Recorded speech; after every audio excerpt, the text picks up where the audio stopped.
I recently reread a book. We read it a couple months ago with our Leadership Institute, Bruchko. Anybody read this? It's a missionary biography. A few of you have. Missionary biography. The young kid, 19 years old, decided to drop out of college to go to South America to be a missionary.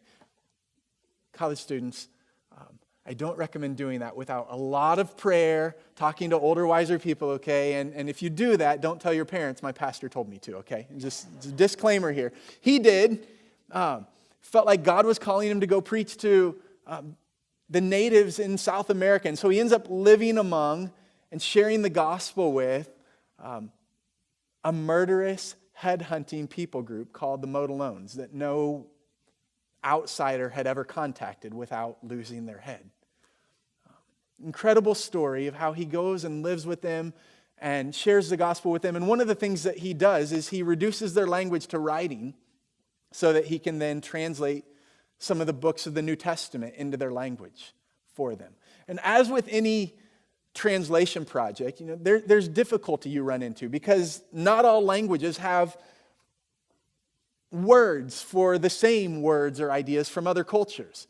And in the Modelone culture, there was no word for, no concept for believe, trust, faith. That wasn't, they didn't have a word for that. Well, that's a big deal in the New Testament, right? Believe, trust in Jesus. That's kind of at the heart of the gospel. So how do you translate that? What do you do with that? Here's what Bruce did.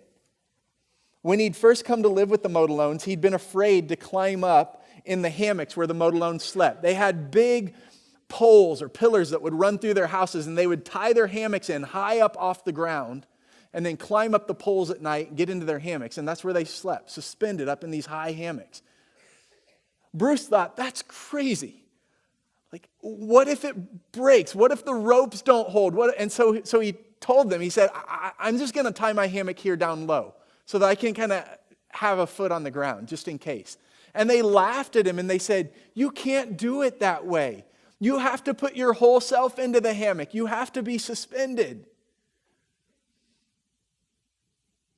And that's how he translated believe, trust in Jesus. You tie your hammock strings into Jesus and be suspended in God. That's what faith means.